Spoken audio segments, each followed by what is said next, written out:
Houston Arts Survey Conference. My name is Jay Wu. I'm Project Administrator at the Rice University's Kinder Institute for Urban Research, overseeing this Houston Arts Survey project.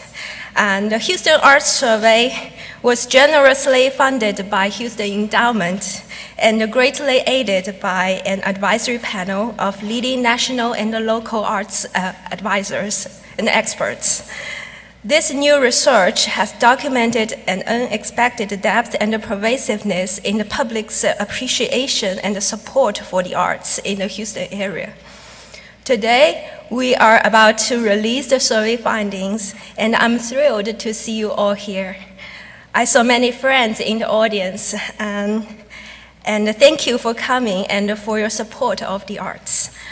We could not have organized today's event without the time and the thoughtful contributions of our partners, Houston Arts Alliance and the Houston Endowment. I also want to take this opportunity to thank all the staff members of the Kinder Institute who have been helping me put together this event. Here's just one program note. This event is being videotaped for broadcast on Kinder Institute's website. The audience is encouraged to offer comments and raise questions during the formal Q&A session. Please be advised that your voice and image may be recorded and later broadcast as part of this event. Okay, before we get started, I'm going to invite two special guests to speak a few words. Mayor Parker is unable to join us this afternoon, so Ms. Minette Bozell, Mayor's Assistant for Cultural Affairs, is going to give us a speech. And Minette is one of our Arts Survey advisors. She worked for a number of museums and statewide preservation organizations in Georgia and Maryland.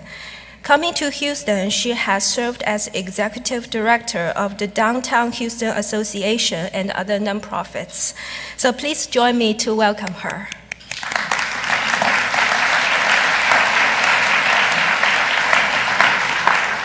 Thank you, Jay, and I'm not going to make a speech. I think you saw from the mayor's words and comments at lunch today the exciting fervor that I think all of us are feeling. I don't know about you, but over the last 24 months, there's, to me, been a sea change in attitude, and it's just so exciting to see this resonance and excitement about the arts and what it means to our city and its growth. I just wanted to say a few words about my friend Stephen Kleinberg. I'm not introducing you, Stephen, but 30 years ago, I came to Houston as a bride, and it is the same year, 1982, that Dr. Kleinberg began his Houston area survey. And if some of you want to try to remember back that far, the petrodollar was king. People were making money and more money. Cranes popping up on the horizon magically, the national bird of Texas, and signs on cars, drive fast and freeze a Yankee. I think some of us might remember that. And where was a girl like me who had worked in some museums and historic preservation organizations, where was I going to fit in? Well, the answer was I didn't. It was pretty hard for me at first. But fast forward 30 years, and Dr. Kleinberg's study is alive and well. My marriage is intact. So we sort of have a little bit of a running competition to see who might outlast each other. But the Houston Area Survey has shown give and take, just like a marriage, and attitude change and adjustment, just like a marriage, and a maturation of thought. So we have a lot in common, marriage and the survey.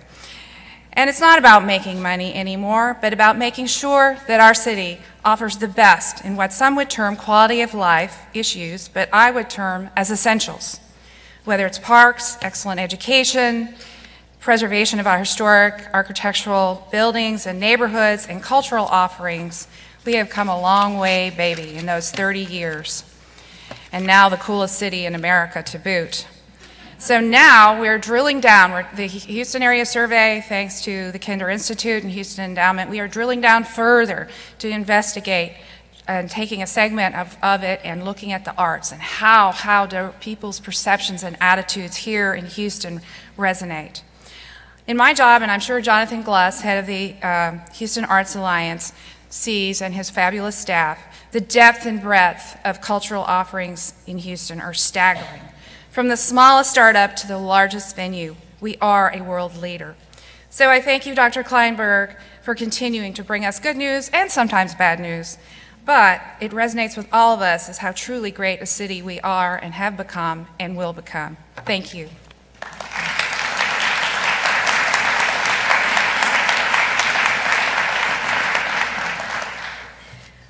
Well, next, I'm extremely honored to introduce our next speaker, Ms. Ann Stern. Ms. Stern became president of Houston Endowment in March this year. Most recently, she was executive vice president of Texas Children's Hospital, where she managed inpatient clinical operations and administrations. Ms. Stern previously practiced law, and she taught business law at the University of St. Thomas. So let's welcome Ms. Ann Stern.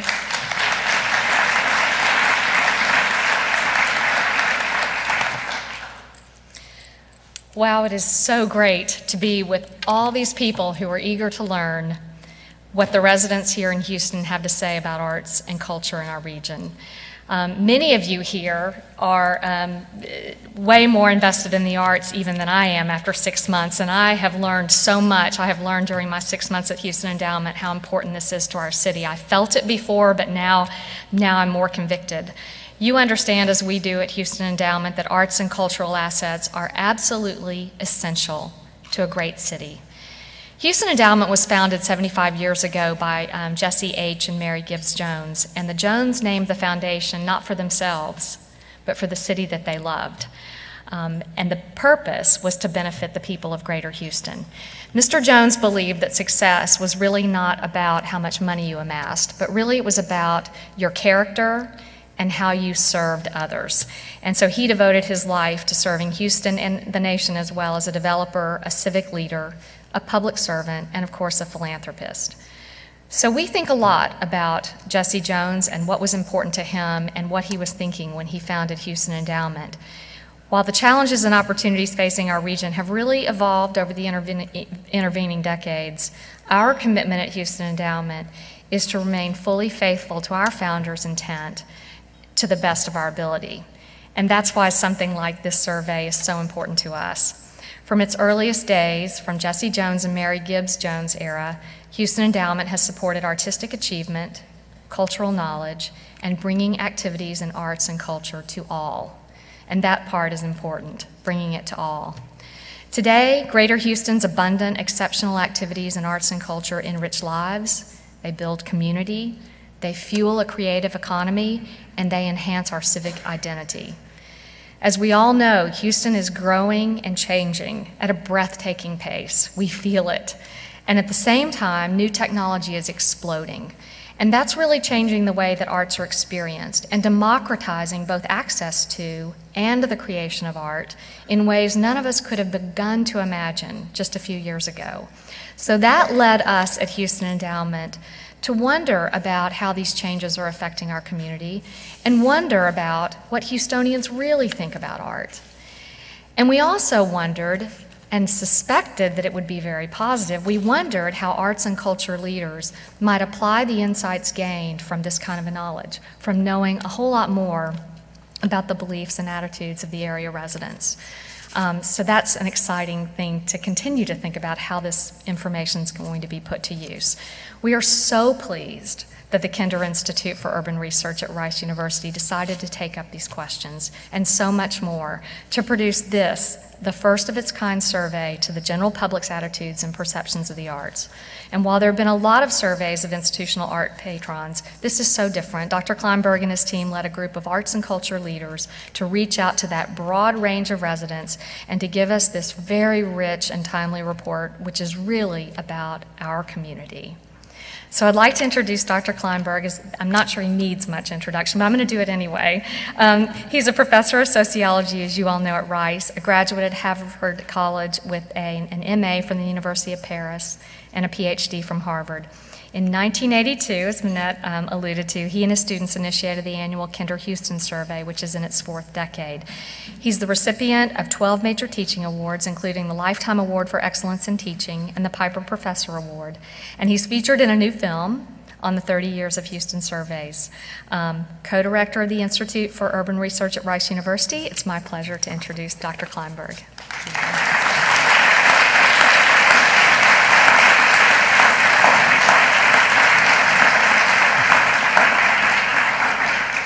Well, thank you all so much. What an incredible honor and privilege it is for me to be here, and much of this is owed to the Houston Endowment for their support, their interest, their insistence that we're going to do a survey of the general transformations of Houston. We ought to do one that focuses on the arts, and this incredible group of people who met with us to think through, okay, if we're going to ask a random sample of Houstonians any questions we want to about the arts, what should we ask? What are the critical questions to investigate? And working together over about a year, we sort of reached agreement, okay, these are the right questions to ask, and took a representative random sample of Harris County residents, and the result is what I'm going to show you today. We have copies of the report in the background. I also want to pay tribute to Jay Wu, who, she's right, she was the key force in all of this, and could never have done it without her. And as I say, I'm just tremendously grateful to everybody for making this possible. Is this going to work? Yeah. Okay. So let me, as quickly as I can, just remind us, just to begin with, the central insights, I think, from the 31 years of surveys in Houston is that the 3 key challenges that this city faces, if it's going to succeed or not in the 21st century, is number 1, major improvements in education. We have got to ensure that all of our children are prepared to succeed in the knowledge economy of the 21st century when the blue-collar jobs have disappeared. Education is a critical determinant of a person's ability to earn enough money to support a family. Secondly, if Houston is going to succeed, it's got to become a place where people who can live anywhere, who are working at the cutting edge of knowledge, able to put that knowledge into commercial ventures. The resource of the knowledge economy is housed between the ears of the best and the brightest people in America who can live anywhere. And suddenly, quality of life issues, turning Houston into a destination of choice, a place where people can live anywhere, will say, I want to live in Houston, Texas, is central to the pro-growth agenda for this city in the 21st century. And thirdly, our destiny is to be at the forefront of this remarkable demographic revolution. This city 30 years ago was basically a biracial southern city, dominated and controlled in an automatic, taken for granted way by white men. In the space of the last 30 years has become the single most ethnically diverse city in the country. We are about 30 years ahead of the rest of the nation. We are a microcosm of the world's cultures and religions and ethnicities. We are where the American future is going to be worked out. And it seemed to me as I thought about each of these 3 central challenges that are just out there, that are the fundamental questions that we need to respond to as community leaders in the 21st century, every one of these is massively connected to the arts. And so it seemed to us a really important time to stand back and ask a representative random sample of Harris County residents in the privacy of their homes, how do you experience the arts? How important are the arts in your life? How important do you think they are for Houston? What are you prepared to support? Where are we as a community in terms of our support for the arts? And so it was particularly privileged to feel that we could do this survey at this remarkable moment in Houston's history. And I'll go as quickly as I can. One of our plans for you this afternoon is for me to make this quick presentation. You've got the data in those reports to take home with you, and then to have 2 really good and important panel discussions about, okay, interesting data, thank you very much, Kleinberg. What do you do about it? How do we respond to these issues? And so I don't want to take more time than I have to, but just a reminder, this is just a reminder of the demographic shifts that are truly spectacular. This was our biracial world in 1960. Harris County had 1.2 million people living here. 74% of us were Anglos, 20% African Americans, 6% Hispanics, less than 0.5% were Asians. During the oil boom years of the 60s and 70s, it was Anglos pouring into Houston because this is where the jobs were. By 1980, Houston became the 4th largest city in America, still an overwhelmingly Anglo city. 63% Anglo, 20% African American, 16% Hispanic, 2% Asian. The Anglo population during the height of the oil boom grew by 28%.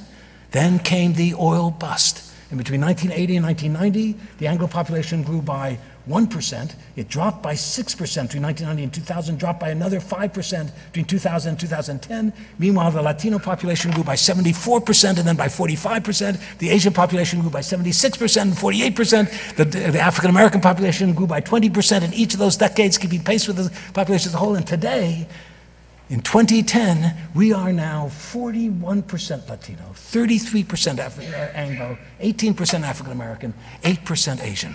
The most ethnically diverse city in the country. We have a more even distribution among the 4 great communities of America than any of the other multi-ethnic melting pot cities. There are very few Asians in Miami. There are very few Hispanics in San Francisco. There are very few African Americans in Los Angeles. This is where the 4 communities meet. All of us minorities, all of us called on to build something new under the sun, a truly successful, inclusive, equitable, multi-ethnic society, which will be Houston and Texas and America in the 21st century. And again, it seems to me the arts are central to how we will navigate that transition, encourage the development of the new forms of art that will be the part of the artistic expression of this country during as the 21st century unfolds, and we become fully a microcosm of all the world. And it isn't just numbers, it's also ages. This is a census data from 2010 of everybody living in Harris County, Texas, who is 65 years or older. Almost 60% of us are Anglos. And at each younger age group, especially after the baby boom generation sitting there between ages 47 and 64, the percentage of Anglos plummets, percentage of African Americans, Asians rise slowly, and the Latinos surges, and you reach the children of Houston. Under the age of 18, 51% of all of our children are Latinos, 19% are African Americans, 6% are Asians, fewer than a quarter are Anglos.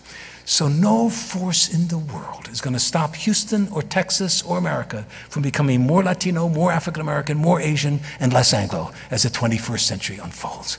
Nothing in the world can stop that. That's who we are. That's what we will be, and we are where all of America is coming. And so once again, this is the centerpiece of what Houston will be as the 21st century unfolds. And then, whoop, what am I doing wrong here? Jay, why isn't this working?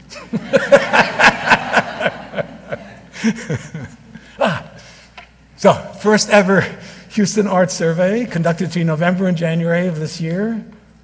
Doesn't seem to be changing very easily. Let's see. Is there any other way to control that? Why isn't this working, guys? It is working. Am I controlling it now, or I'll let you guys advance it. Okay. So very quickly, supported by a special grant from the Houston Endowment, weights were assigned to the data so that it reflects more clearly than it otherwise would the entire population of Harris County. And here are the weighted data. Next slide. Attendance at arts events, one major question, obviously. The first question next. We asked people before they knew anything that we had any interest in the arts. We said, first of all, here's our first question. We said we're doing a study of attitudes in Houston. Here's our first question. Thinking about all the different things that you do when you're not at work or taking care of family chores or sleeping, which one is your favorite overall free time activity? 10% spontaneously mentioned the arts as their favorite activity. As many people as mentioned social activities or reading or watching recorded videos, slightly less than those attending sports, more than people napping, which we always thought was, come on guys, you're not... More than exercise or working out, not surprising, but it's striking. So 10% of all the 3 million adults in Harris County said their favorite leisure activity had something to do with participation in the arts. And then we asked, next slide, we asked a series of questions about each of these different things. Did you actually participate in any of these during the past 12 months? Listening to music, 98%, went out to movies, theaters, read novels. 42% of all Harris County adults said, during the last 12 months, I attended an arts event, a performance in the arts, a drama, concert, separate from libraries and museums, right? So this is a live arts event, 42%. In the national surveys, it's about 35%. And it's a reminder that we in Houston really, and it's now, and when you see that, it doesn't become so surprising that Houston is second only to New York City and Broadway in having the largest number of theater seats in any urban district of any city in America, second only to New York. Next slide. And what is, I think, enormously important to realize in this time as we move into this dramatically new ethnic world where so much of our arts we think of as sort of European arts, now having to reach out, as we're beginning to do in this city, to a much wider community, it is enormously important to realize there is absolutely no relationship between ethnicity and arts attendance. African Americans, Latinos, and Asians are just as likely as Anglos to attend arts events. What does predict it is education and income. You can see that in the next slide. Very quickly, next slide. And more income does lead you to be more able to go out, but it's especially after 37,000 or less. Once you into the lower middle class at $37,000 income, which is of course not very much income, the differences are not that great. People go to the arts across the board in a dramatic way. Next slide. And then arts attendance by age, and there is a kind of a little bit of a curvilinear relationship, but primarily it does go down among older folks, and that's going to be important for us because that baby boom generation, 76 million babies born in this country in that incredible period after World War II to 1964 and 1946 and 1964, 76 million babies born in that incredible period when the rising tide lifted all boats, preceded and followed by baby bust generations. So it's been a bulge in the system for 60 years. Demographers talk about like a pig being swallowed by a python moving through the system. Not very healthy either for the pig or the python. The leading edge of those 76 billion babies turns 66 this year. And we are going to watch a literal doubling in the number of Americans and the number of Houstonians over the age of 65 in the next 25 years. So how we can encourage adults to continue their participation in the arts as so many of them move into older ages is going to be one of, I think, the great challenges. And we touched a little bit on asking people what are the factors that encourage you to go to the arts and what are the things that keep you from going more often. And there are some differences by age I'll touch on in just a second. Here are the reasons for attending an arts performance. Above all, it's to have an enjoyable experience, but then a reminder here, as in other national studies, a big part of the arts is social. It's meeting people, it's supporting people, it's getting together with friends at arts events, and it's a nice reminder of how important these social dimensions are of attendance at arts performances. But above all, it's just to be entertained, as Amir said, to have a really good time in so many different ways in this city. Next, and then we ask people, are any of these reasons for that you don't go out more often to arts events? And none of them become very important. Entry fees. Turns out that younger people are much more likely to say two things. They're much more likely to say, I don't have enough time. And secondly, I never hear about these events in a timely manner. And so one of the lessons here perhaps for the arts community is that let's figure out ways to get the word out to younger folks more effectively. Older folks are more likely to hear about the events, but they are more likely to say, I have trouble getting there from home. And some greater expression of concern about safety. So again, it begins to give us some clues as to how we might want to respond in helping and encouraging more arts attendance as we go forward.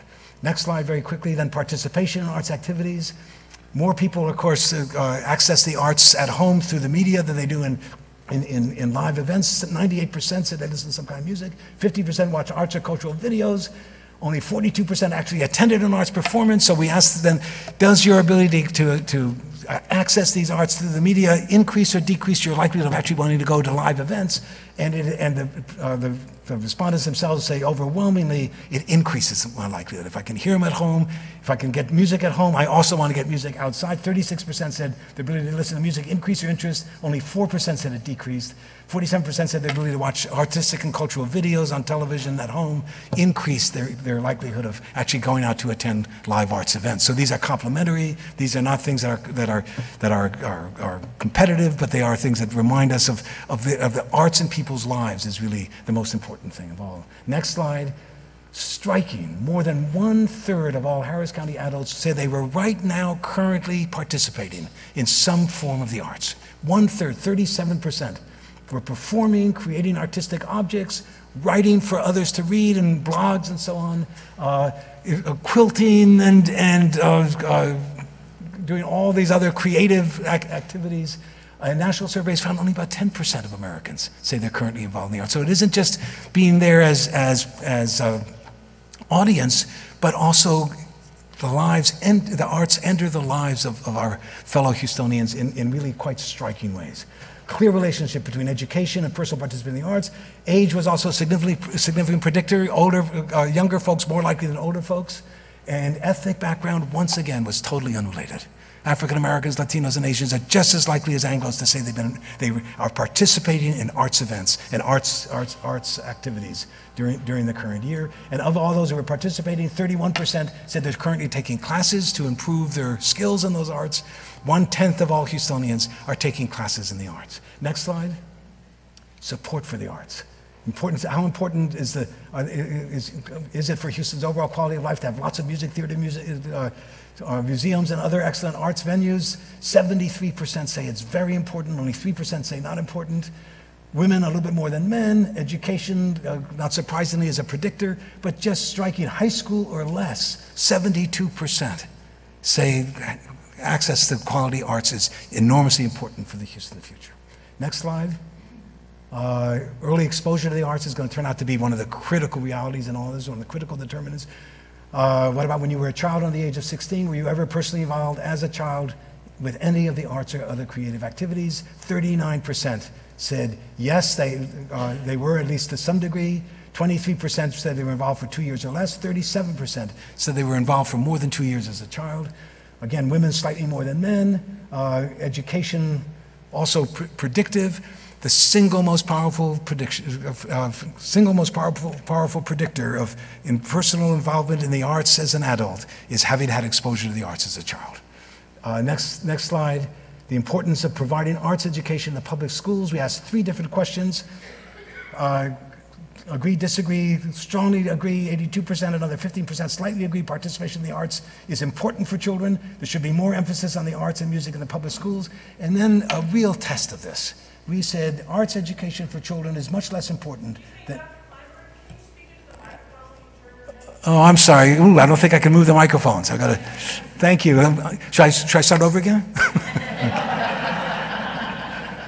Arts education is much less important than English, math, or history. 65% spontaneously said, no, I disagree. And that's striking for surveys, because when people hear a statement on the telephone, they usually tend to agree. So a striking support for arts education in the public schools. In a way, however you ask the question, the data are just unmistakable. Next slide. If you had to choose, this is that famous question, right? If Houston had to choose between having either excellent music and theater or great sports teams and stadiums, which would you most want to preserve? In other words, which would you miss most? Music and theater or sports teams and stadiums, if one or the other were to disappear from Houston? 56% in this sports crazy city of ours, 56% said, if I had only one choice, I want music and theater rather than great sports teams and stadiums. I remind people, we asked that about 2/3 of the way into the survey. It became clear we're asking about the arts. So my pledge to you is we will repeat that question all by itself in a context of the Houston area survey that we conduct in February and March of next year, where there's no other questions about the arts, and we'll see whether this remains as decisive as it is here. But it is fully in accord with all the other questions we've been asking. Males slightly different from females, but not by that much, right? 51% of males and 60% of females say to take the music and arts. And then here again, involvement with the arts as a child. 50% of those who were never involved, 53% of those involved for 2 years or less, 63% of those who were involved for more than 2 years as a child. Again, a powerful reminder of how critical arts education is as we build the arts world of the 21st century. Next slide. Summary and conclusions. Hey, not too bad. Summary and conclusions. Just remarkable. Who knew? I mean, in a way, we sort of suspected that there was this kind of support for the arts in Houston, but it was not. But here it is in numbers that are really quite striking and unmistakable. Harris County residents are more likely than Americans in general to report having attended a live arts performance and to be currently participating in arts activities. No question there. These are identical questions that were asked in national surveys, or very close to identical. Most important predictors of attendance at arts performances are education, income, and early exposure to the arts in childhood.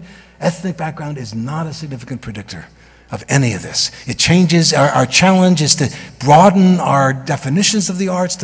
One of my models is H.G. Oko with its development of the mariachi opera. Operas are stories told to music. There are other stories to be gathered. There are other songs to be written as we reach out to a wider community of folks, all of whom support the arts in equal amounts. And then viewing and listening to the arts at home has, if anything, an overall positive effect on intense art performances. 66% report participating as a child in some kind of exposure to the arts, and meaningful exposure to the arts in childhood is a major predictor of support for and involvement in the arts. Next slide. Broad-based support, is that the next slide? Okay. Across a variety, I clearly believe that arts are an essential component of the Houston quality of life. You've seen all that. They are decisive in saying they would choose excellent music and theater over greater sports teams. First ever survey of Houston's residents' experiences with attitudes have documented more than we would have expected, I think, certainly more than I expected. A deep, surprisingly deep and widespread commitment and support for the arts in Houston. And given the significant role the arts are going to play in the central challenges that this city faces, this does indeed seem to me to be very good news for this city. The real challenge we have, and that's why I'm looking very much forward to the panels that are following, is how do we make this work? How do we ensure that our public policies align with public attitudes? How do we take the steps necessary, and what are the lessons that we can learn from other cities about how to implement far greater access to the arts and far greater support for the arts in the public arena and in schools and across the board, so that we can capitalize on this remarkable commitment to the arts to build the city of the 21st century in a way that can position Houston as a model for what all of America can be as the 21st century unfolds. Thank you all so very, very much. Great pleasure to be here. Thank you.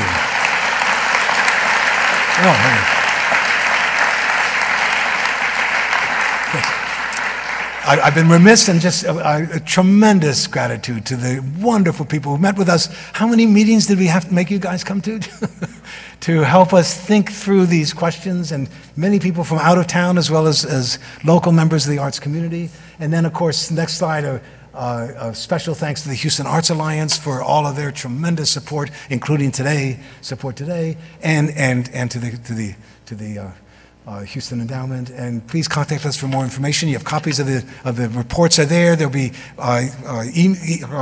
electronic versions of all of this on our website. And again, thank you so much for being here, and looking forward to the discussion following. Thank you.